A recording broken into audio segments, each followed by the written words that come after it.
The Enchanted Horse by Andrew Lang. It was the feast of the New Year, the oldest and most splendid of all the feasts in the kingdom of Persia, and the day had been spent by the king in the city of Scuraz, taking part in the magnificent spectacles, prepared by his subjects to do honor to the festival. The sun was setting, and the monarch was about to give his court the signal to retire, when suddenly, an Indian appeared before his throne leading a horse richly harnessed, and looking in every respect exactly like a real one. "Sire," said he, prostrating himself as he spoke, "although I make my appearance so late before your highness, I can confidently assure you that none of the wonders you have seen during the day can be compared to this horse, if you will deign to cast your eyes upon him." "I see nothing in it," replied the king, "except a clever imitation of a real one, and any skilled workman might do as much." "Sire," returned the Indian, "it is not of his outward form that I would speak, but of the use that I can make of him.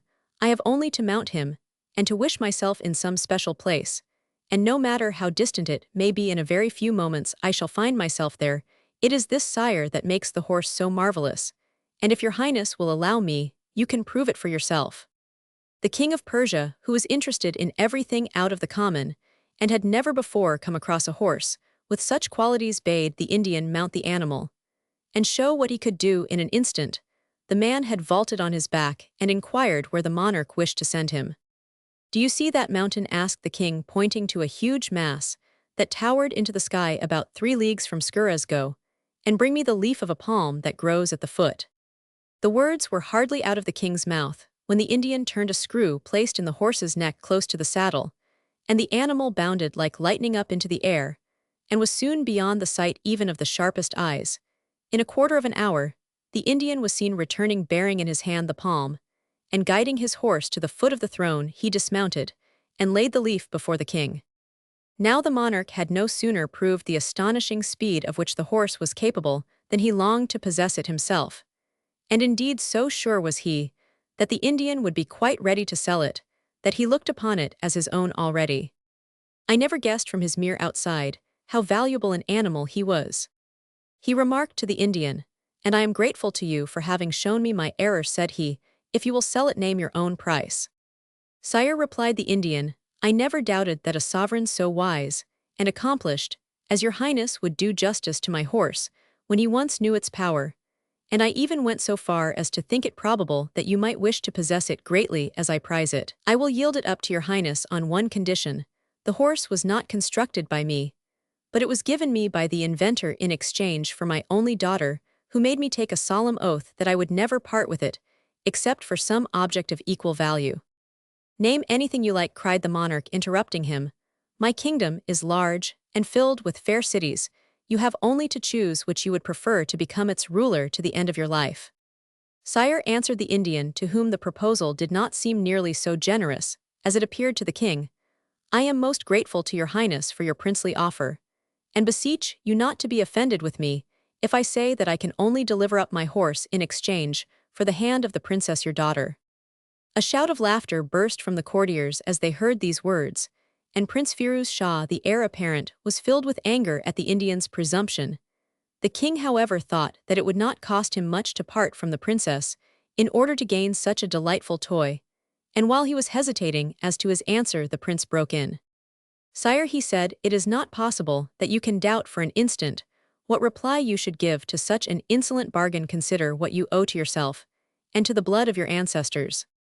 "My son," replied the king, "you speak nobly, but you do not realize either the value of the horse, or the fact that if I reject the proposal of the Indian, he will only make the same to some other monarch, and I should be filled with despair at the thought that anyone but myself should own this 7th wonder of the world. Of course, I do not say that I shall accept his conditions, and perhaps he may be brought to reason, but meanwhile I should like you to examine the horse, and with the owner's permission to make trial of its powers." The Indian, who had overheard the king's speech, thought that he saw in it signs of yielding to his proposal, so he joyfully agreed to the monarch's wishes, and came forward to help the prince to mount the horse and show him how to guide it. But before he had finished, the young man turned the screw and was soon out of sight. They waited some time, expecting that every moment he might be seen returning in the distance, but at length the Indian grew frightened, and prostrating himself before the throne, he said to the king, "Sire, your highness must have noticed that the prince in his impatience did not allow me to tell him what it was necessary to do in order to return to the place from which he started. I implore you not to punish me for what was not my fault, and not to visit on me any misfortune that may occur." "But why," cried the king in a burst of fear and anger, "why did you not call him back when you saw him disappearing?" "Sire," replied the Indian, "the rapidity of his movements took me so by surprise that he was out of hearing before I recovered my speech. But we must hope that he will perceive and turn a second screw, which will have the effect of bringing the horse back to earth." "But supposing he does," answered the king, "what is to hinder the horse from descending straight into the sea, or dashing him to pieces on the rocks?" "Have no fears, your highness," said the Indian. "The horse has the gift of passing over seas, and of carrying his rider wherever he wishes to go." "Well, your head shall answer for it," returned the monarch, "and if in 3 months he is not safe back with me, or at any rate does not send me news of his safety, your life shall pay the penalty." So saying, he ordered his guards to seize the Indian and throw him into prison. Meanwhile Prince Firuz Shah had gone gaily up into the air, and for the space of an hour continued to ascend higher and higher, till the very mountains were not distinguishable from the plains. Then he began to think it was time to come down, and took for granted that in order to do this, it was only needful to turn the screw the reverse way. But to his surprise and horror, he found that turn as he might he did not make the smallest impression. He then remembered that he had never waited to ask how he was to get back to earth again, and understood the danger in which he stood. Luckily, he did not lose his head, and set about examining the horse's neck with great care till at last, to his intense joy, he discovered a tiny little peg, much smaller than the other, close to the right ear. This he turned, and found himself dropping to the earth, though more slowly than he had left it. It was now dark, and as the prince could see nothing, he was obliged, not without some feeling of disquiet, to allow the horse to direct his own course, and midnight was already past before Prince Firuz Shah again touched the ground, faint and weary from his long ride, and from the fact that he had eaten nothing since early morning. The first thing he did on dismounting was to try to find out where he was, and as far as he could discover in the thick darkness, he found himself on the terraced roof of a huge palace, with a balustrade of marble running round. In one corner of the terrace stood a small door opening onto a staircase, which led down into the palace. Some people might have hesitated before exploring further, but not so the prince. "I am doing no harm," he said, "and whoever the owner may be, he will not touch me when he sees I am unarmed." And in dread of making a false step, he went cautiously down the staircase. On a landing, he noticed an open door beyond, which was a faintly lighted hall. Before entering, the prince paused and listened, but he heard nothing except the sound of men snoring by the light of a lantern suspended from the roof. He perceived a row of black guards, sleeping each with a naked sword, lying by him, and he understood that the hall must form the anteroom to the chamber of some queen or princess. Standing quite still, Prince Firuz Shah looked about him till his eyes grew accustomed to the gloom, and he noticed a bright light shining through a curtain in one corner. He then made his way softly towards it, and drawing aside its folds, passed into a magnificent chamber, full of sleeping women, all lying on low couches, except one who was on a sofa, and this one he knew must be the princess.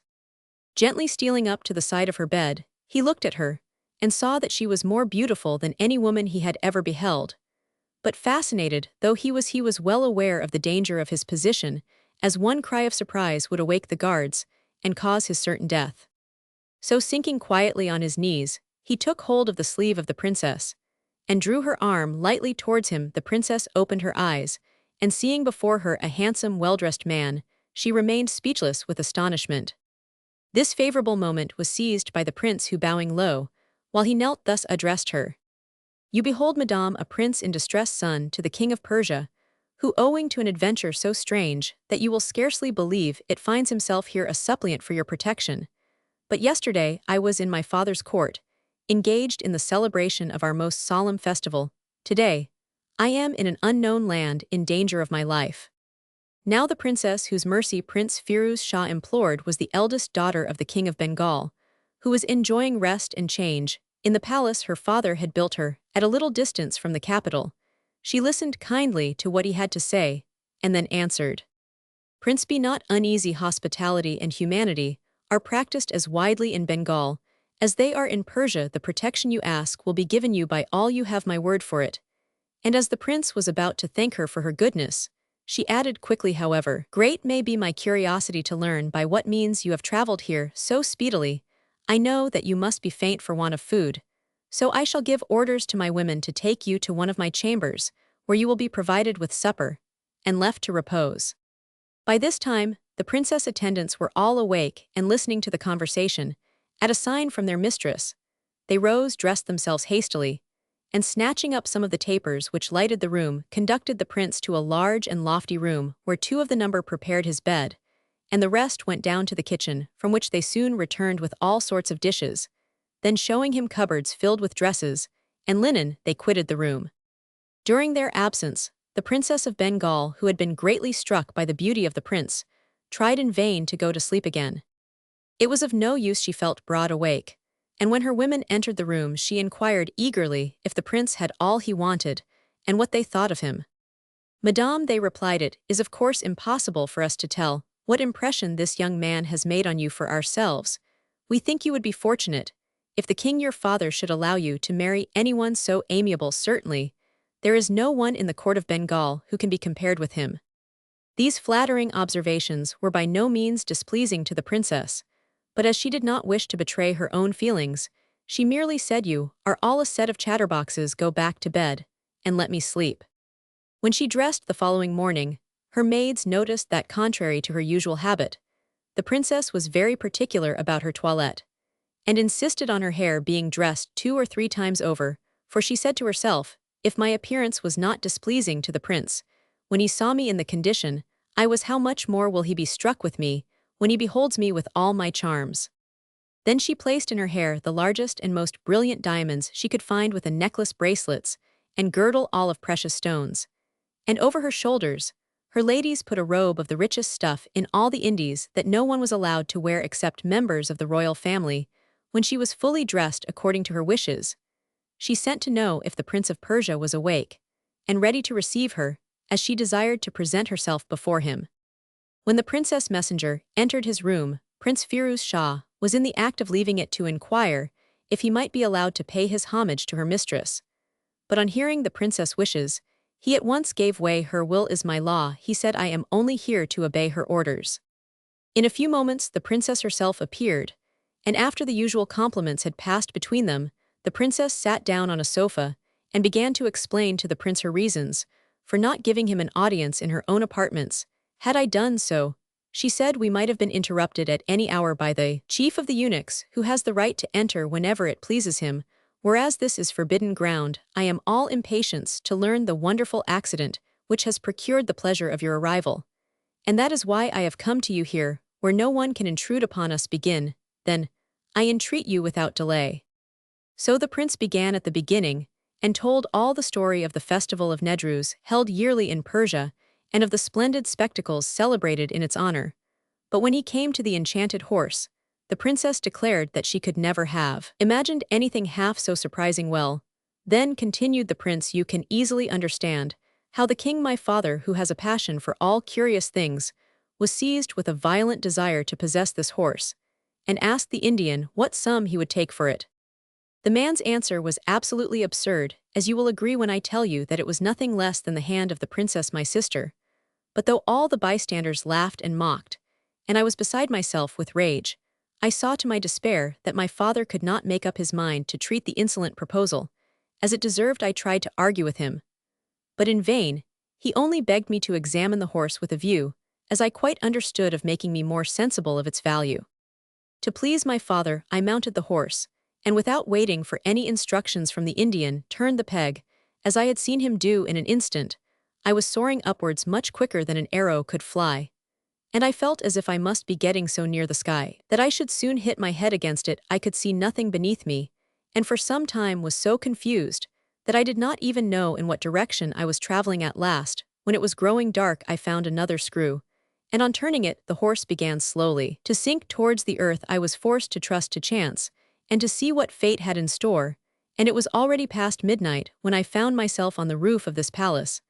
I crept down the little staircase, and made directly for a light which I perceived. Through an open door I peeped cautiously in, and saw, as you will guess, the eunuchs lying asleep on the floor. I knew the risks I ran, but my need was so great that I paid no attention to them, and stole safely past your guards to the curtain which concealed your doorway. The rest, princess, you know, and it only remains for me to thank you for the kindness you have shown me, and to assure you of my gratitude. By the law of nations, I am already your slave, and I have only my heart that is my own to offer you, but what am I saying my own? Alas, madame, it was yours from the first moment I beheld you. The air with which he said these words could have left no doubt on the mind of the princess as to the effect of her charms, and the blush which mounted to her face only increased her beauty. Prince, returned she as soon as her confusion permitted her to speak, you have given me the greatest pleasure, and I have followed you closely in all your adventures, and though you are positively sitting before me, I even trembled at your danger in the upper regions of the air. Let me say what a debt I owe to the chance that has led you to my house. You could have entered none which would have given you a warmer welcome. As to your being a slave, of course, that is merely a joke, and my reception must itself have assured you that you are as free here as at your father's court. As to your heart, continued she in tones of encouragement, I am quite sure that must have been disposed of long ago to some princess who is well worthy of it, and I could not think of being the cause of your unfaithfulness to her. Prince Firuz Shah was about to protest that there was no lady with any prior claims, but he was stopped by the entrance of one of the princess attendants, who announced that dinner was served, and after all neither was sorry for the interruption. Dinner was laid in a magnificent apartment, and the table was covered with delicious fruits, while during the repast, richly dressed girls sang softly and sweetly to stringed instruments. After the prince and princess had finished, they passed into a small room hung with blue and gold looking out into a garden, stocked with flowers and arbutus trees quite different from any that were to be found in Persia. Princess, observed the young man, till now I had always believed that Persia could boast finer palaces and more lovely gardens than any kingdom upon earth, but my eyes have been opened, and I begin to perceive that wherever there is a great king, he will surround himself with buildings worthy of him. Prince, replied the Princess of Bengal, I have no idea what a Persian palace is like, so I am unable to make comparisons. I do not wish to depreciate my own palace, but I can assure you that it is very poor beside that of the king my father, as you will agree when you have been there to greet him, as I hope you will shortly do. Now the princess hoped that by bringing about a meeting between the prince and her father, the king would be so struck with the young man's distinguished air and fine manners that he would offer him his daughter to wife, but the reply of the Prince of Persia to her suggestion was not quite what she wished. Madame, he said, by taking advantage of your proposal to visit the palace of the King of Bengal, I should satisfy not merely my curiosity, but also the sentiments of respect with which I regard him. But, princess, I am persuaded that you will feel with me that I cannot possibly present myself before so great a sovereign without the attendants suitable to my rank. He would think me an adventurer. If that is all, she answered, you can get as many attendants here as you please. There are plenty of Persian merchants. And as for money, my treasury is always open to you. Take what you please. Prince Firuz Shah guessed what prompted so much kindness on the part of the princess, and was much touched by it. Still his passion, which increased every moment, did not make him forget his duty, so he replied without hesitation. I do not know, princess, how to express my gratitude for your obliging offer, which I would accept at once, if it were not for the recollection of all the uneasiness the king my father must be suffering on my account. I should be unworthy indeed of all the love he showers upon me if I did not return to him at the first possible moment, for while I am enjoying the society of the most amiable of all princesses, he is, I am quite convinced, plunged in the deepest grief, having lost all hope of seeing me again. I am sure you will understand my position, and will feel that to remain away one instant longer than is necessary would not only be ungrateful on my part, but perhaps even a crime, for how do I know if my absence may not break his heart? But, continued the prince, having obeyed the voice of my conscience, I shall count the moments when, with your gracious permission, I may present myself before the King of Bengal, not as a wanderer, but as a prince, to implore the favor of your hand. My father has always informed me that in my marriage I shall be left quite free, but I am persuaded that I have only to describe your generosity for my wishes to become his own.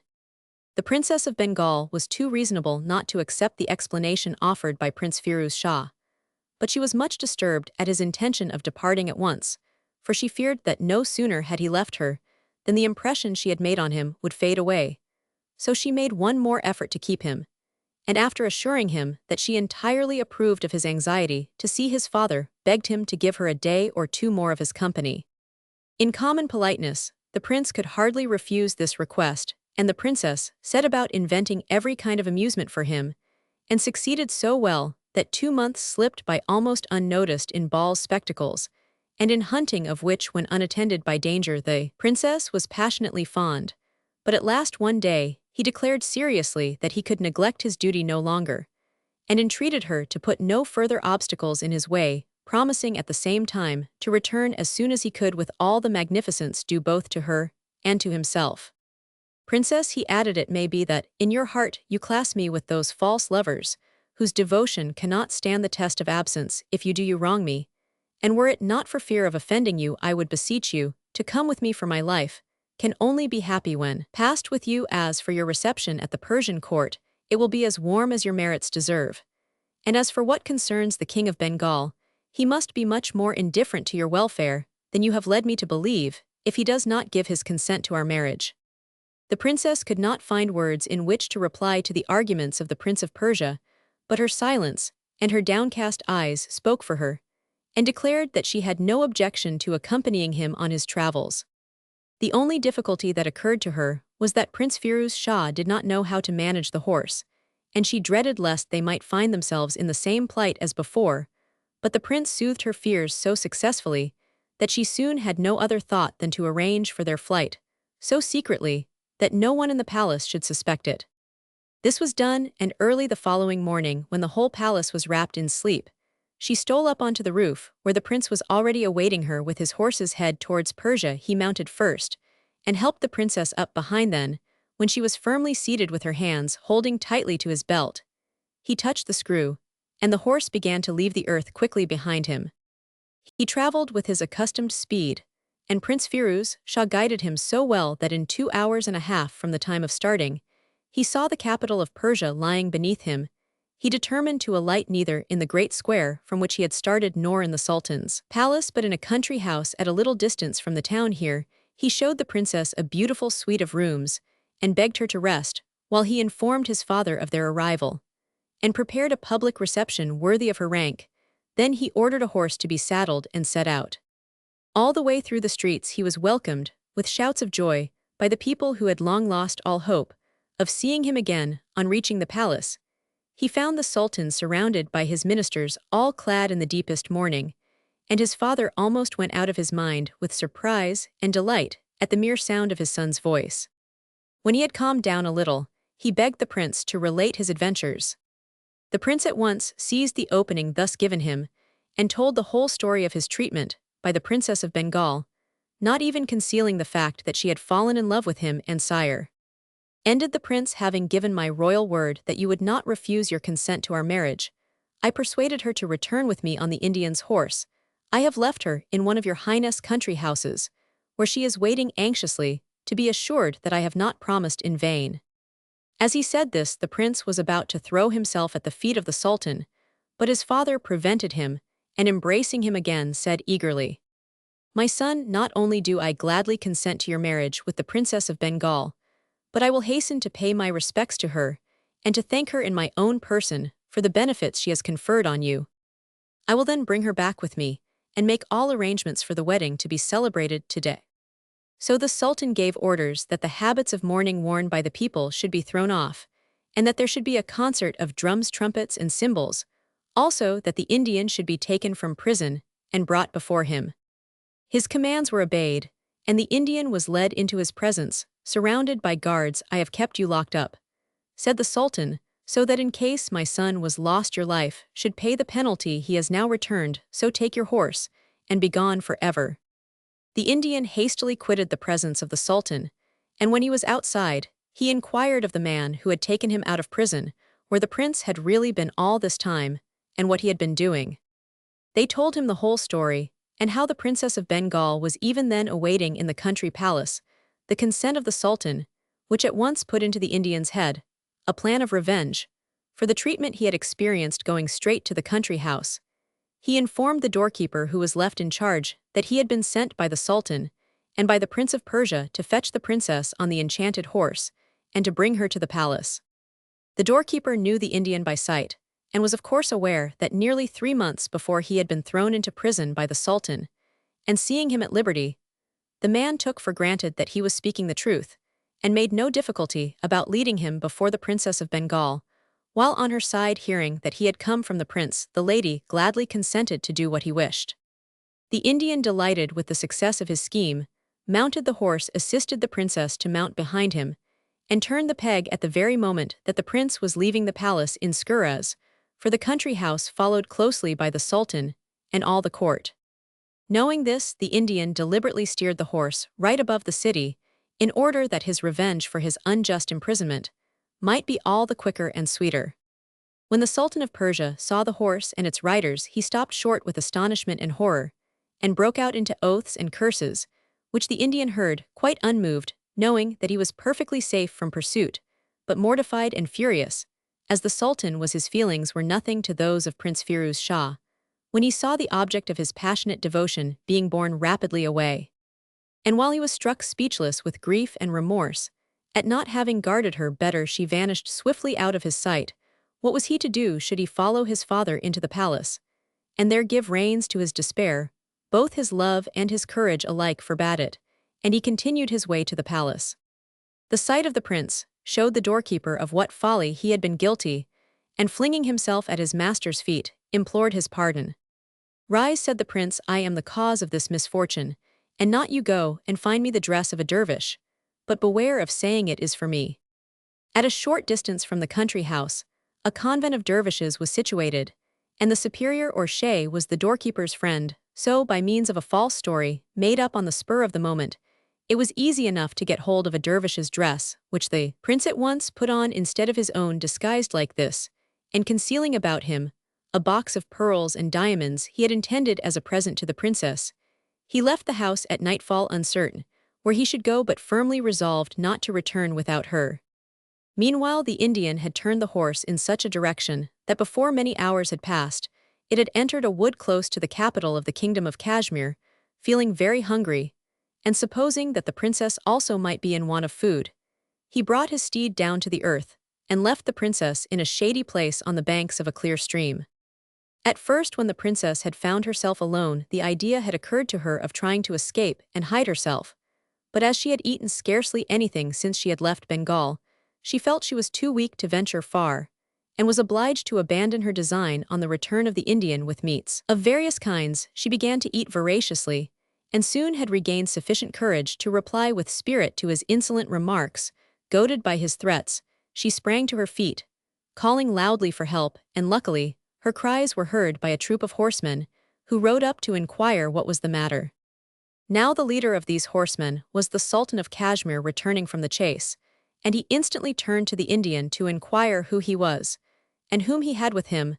The Indian rudely answered that it was his wife, and there was no occasion for anyone else to interfere between them.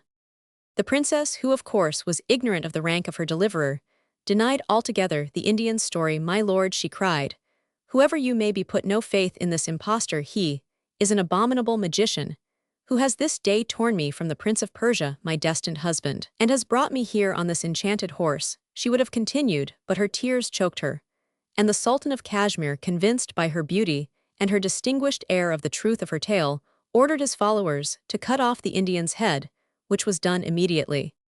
But rescued though she was from one peril, it seemed as if she had only fallen into another. The Sultan commanded a horse to be given her, and conducted her to his own palace, where he led her to a beautiful apartment, and selected female slaves to wait on her, and eunuchs to be her guard. Then, without allowing her time to thank him for all he had done, he bade her repose, saying she should tell him her adventures on the following day. The princess fell asleep, flattering herself that she had only to relate her story for the Sultan to be touched by compassion, and to restore her to the prince without delay, but a few hours were to undeceive her. When the king of Kashmir had quitted her presence the evening before, he had resolved that the sun should not set again without the princess becoming his wife, and at daybreak proclamation of his intention was made throughout the town by the sound of drums, trumpets, cymbals, and other instruments calculated to fill the heart with joy. The Princess of Bengal was early awakened by the noise, but she did not for one moment imagine that it had anything to do with her, till the Sultan arriving as soon as she was dressed to inquire after her health informed her that the trumpet blasts she heard were part of the solemn marriage ceremonies, for which he begged her to prepare. This unexpected announcement caused the princess such terror that she sank down in a dead faint. The slaves that were in waiting ran to her aid, and the sultan himself did his best to bring her back to consciousness. But for a long while it was all to no purpose. At length, her senses began slowly to come back to her, and then rather than break faith with the Prince of Persia, by consenting to such a marriage, she determined to feign madness. So she began by saying all sorts of absurdities, and using all kinds of strange gestures, while the sultan stood watching her with sorrow and surprise.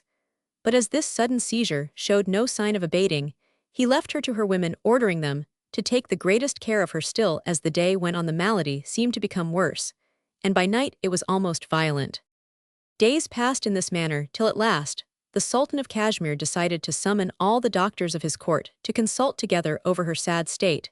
Their answer was that madness is of so many different kinds that it was impossible to give an opinion on the case without seeing the princess. So the Sultan gave orders that they were to be introduced into her chamber one by one, every man according to his rank. This decision had been foreseen by the princess, who knew quite well that if once she allowed the physicians to feel her pulse, the most ignorant of them would discover that she was in perfectly good health, and that her madness was feigned. So as each man approached, she broke out into such violent paroxysms that not one dared to lay a finger on her. A few who pretended to be clever than the rest declared that they could diagnose sick people only from sight, ordered her certain potions, which she made no difficulty about taking, as she was persuaded they were all harmless.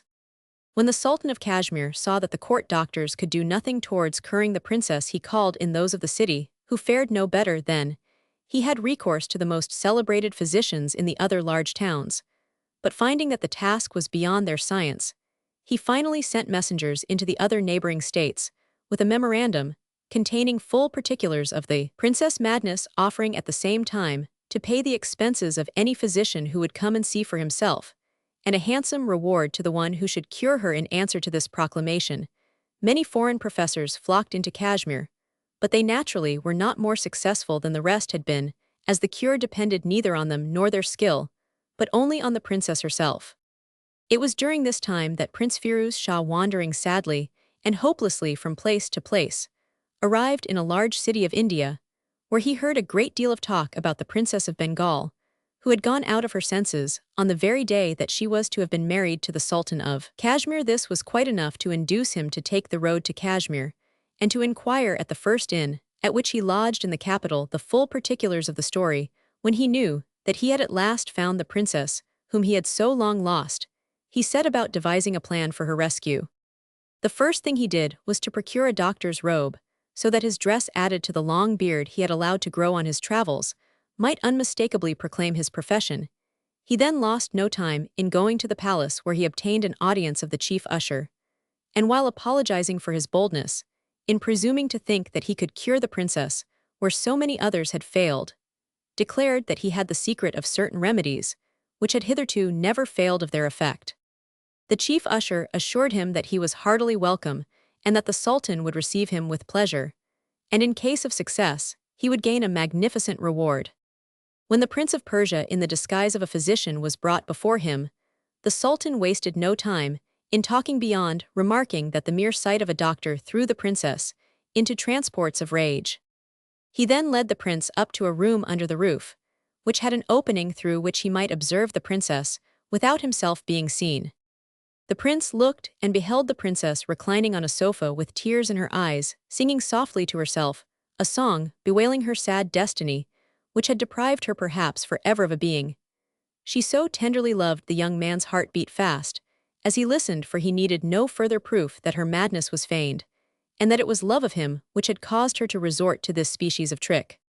He softly left his hiding place and returned to the Sultan, to whom he reported that he was sure from certain signs that the princess' malady was not incurable, but that he must see her and speak with her alone. The Sultan made no difficulty in consenting to this, and commanded that he should be ushered into the princess' apartment. The moment she caught sight of his physician's robe, she sprang from her seat in a fury and heaped insults upon him.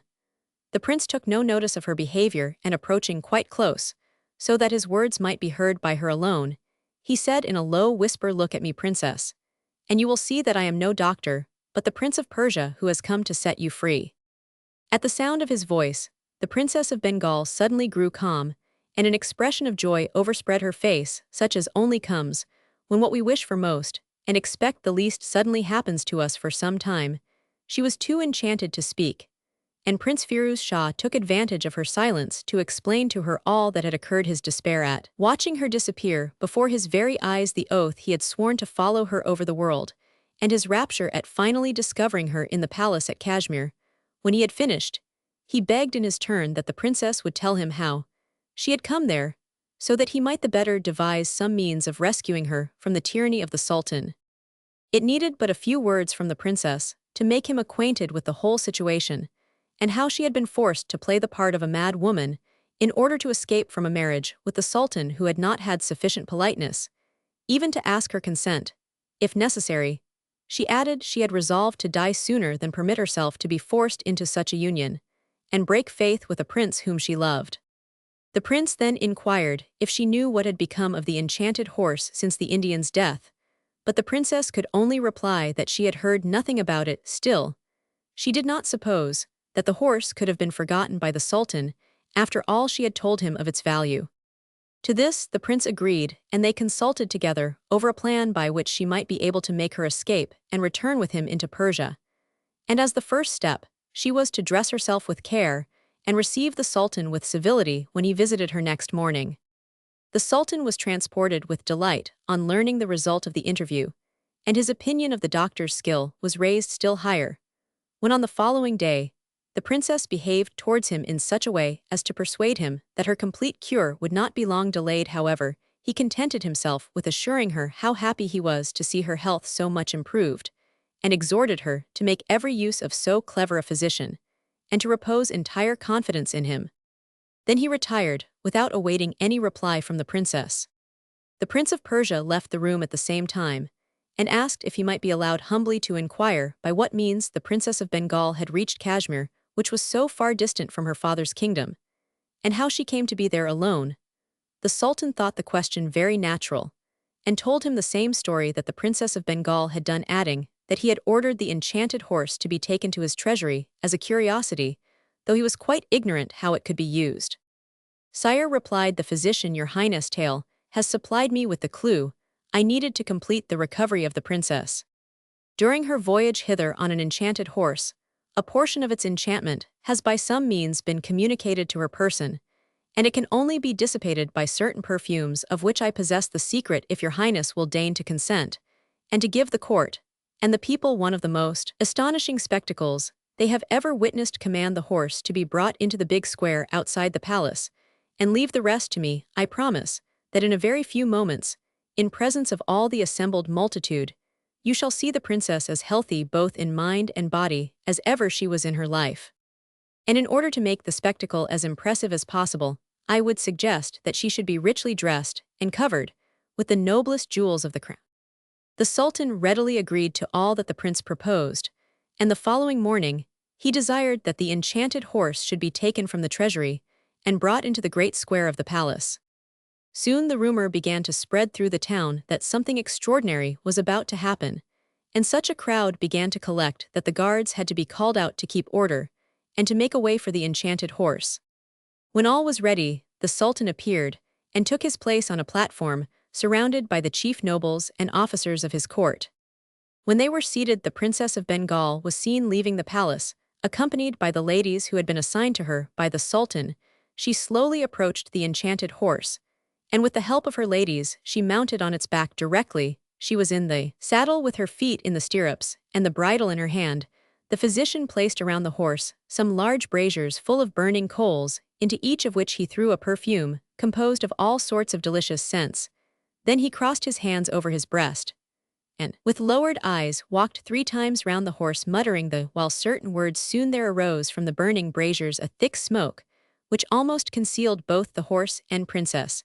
And this was the moment for which he had been waiting. Springing lightly up behind the lady, he leaned forward and turned the peg, and as the horse darted up into the air, he cried aloud so that his words were heard by all present. "Sultan of Kashmir, when you wish to marry princesses, who have sought your protection learn first to gain their consent.